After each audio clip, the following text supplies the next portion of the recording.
সঙ্গে আলোচনা করব। বিশ্বনবী প্রিয় নবী সাল্লাল্লাহু আলাইহি ওয়াসাল্লাম নিজেই বলেছেন, রাতে ঘুমানোর আগে কেউ যদি আল্লাহ তাআলার এই দুইটি নাম পড়ে ঘুমে যায় তাহলে ঘুম থেকে উঠেই সে একটি সুসংবাদ পাবে, গায়েবী সাহায্য আল্লাহ তাআলার পক্ষ থেকে তার পরিবার সংসারে দেওয়া হবে। অত্যন্ত সহজ ছোট্ট আমলটি আজকের পর থেকে আমরা প্রতিদিন রাতে ঘুমানোর আগে অবশ্যই করে ঘুমাবো। এই নিয়মে বা এই উদ্দেশ্যে ভিডিওটি সম্পূর্ণ দেখব। চলুন আমরা সম্পূর্ণ ভিডিওটি দেখা শুরু করি এবং যারা এই মুহূর্তে ভিডিওটি দেখছেন প্রত্যেককে অনুরোধ করব ভিডিওটিতে এখন একটি করে লাইক দিয়ে চ্যানেলটি সাবস্ক্রাইব করে বেল বাটনটি অন করে রাখার জন্য। চলুন সম্পূর্ণ ভিডিওটি দেখি।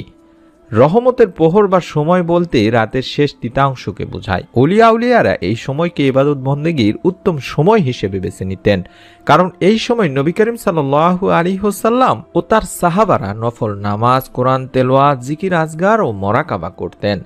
এছাড়াও হযরত রাসূলুল্লাহ সাল্লাল্লাহু আলাইহি ওয়াসাল্লাম প্রায় সারা রাতই আল্লাহ তাআলার দরবারে নামাজ, কান্নাকাটি ও নফল ইবাদতে মশগুল থাকতেন। রহমতের সময়ই হলো রাত ৩টা থেকে ফজরের আগ পর্যন্ত। যদি সম্ভব হয় এই সময় উঠে আপনারা আমলটি করবেন, কারণ এই সময় প্রকৃতি থাকে নীরব, পরিবার পরিজনও থাকেন ঘুমিয়ে, আর জাগতিক কোনো কাজকর্মেরও তখন থাকে না কোনো তাড়া। আর রাতের তৃতীয়াংশের ইবাদতের কথা কোরআন ও হাদিসেরও বিভিন্ন স্থানে নির্দেশিত হয়েছে। বলা হয়েছে এই সময় আল্লাহ তাআলা তার বান্দাদেরকে অধিক হারে ডাকতে থাকেন এবং তার বান্দাদেরকে ডাকেও আল্লাহ তাআলা অধিকভাবে সাড়া দিয়ে থাকেন।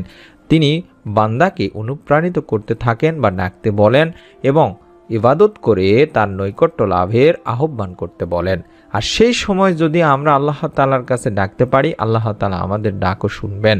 হযরত আবু হুরায়রা রাদিয়াল্লাহু তাআলা আনহু থেকে বর্ণিত আছে, আল্লাহ রাসূল সাল্লাল্লাহু আলাইহি সাল্লাম বলেছেন, আমাদের প্রতিপালক মহান রব আল্লাহ তাআলা প্রতি রাতের যখন শেষ তৃতীয়াংশ অবশিষ্ট থাকে তখন প্রথম আসমানে অবতরণ করেন এবং বলতে থাকেন যে, হে বান্দারা, আমার কাছে তোমাদের কি চাওয়া আছে চাও, বা আমার কাছে প্রার্থনা করো, আমি তোমাদের প্রার্থনা কবুল করব। আমার কাছে তোমাদের কি চাওয়া আছে চেয়ে নাও, আমি তোমাদেরকে তা দান করব। আমার কাছে তোমাদের জীবনের গুনাহের জন্য ক্ষমা প্রার্থনা করতে পারো, তাহলে তোমরা আমার কাছ থেকে তোমাদের জীবনের গুনাহ মাফ করে নিতে পারবে। এটি বুখারী শরীফের একটি হাদিসে বলা হয়েছে।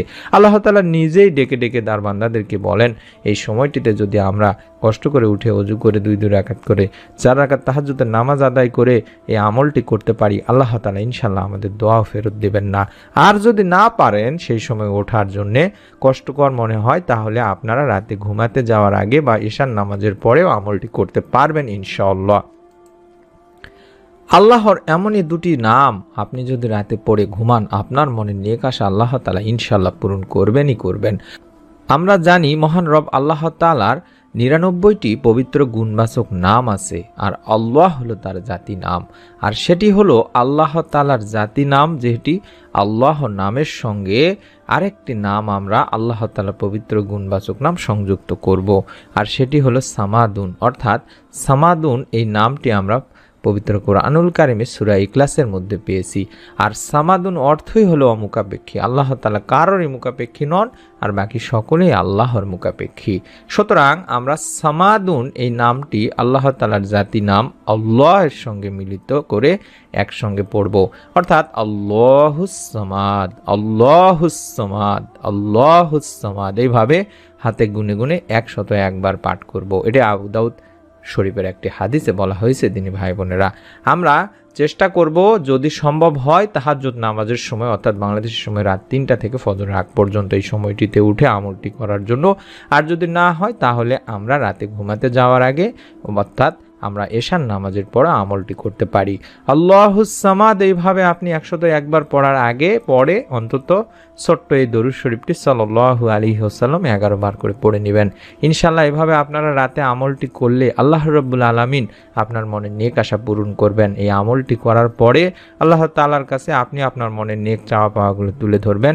ইনশাআল্লাহ আল্লাহ রাব্বুল আলামিন আপনাকে খুব দ্রুত এর ফল দান করবেন। যারা আমলটি করবেন তাদের প্রত্যেককে অনুরোধ করব একটি করে নিয়ত করার জন্য, ভিডিওটিতে অন্তত আমিন লিখে কমেন্ট করার মাধ্যমে, এবং আপনার নিকট আত্মীয় স্বজন কাছের মানুষজন যারা আছে তাদেরকে আমলটি করার জন্য বলে দিন। এবং পরবর্তী নতুন আমলের ভিডিও যাতে আপনি আপনার মোবাইলে দেখতে পান বা মোবাইলেই পেয়ে যান, তার জন্য ভিডিওটিতে একটি করে লাইক দেওয়াতে ভুলবেন না এবং চ্যানেলটি সাবস্ক্রাইব করে বেল বাটনটি অন করে রাখতে ভুলবেন না।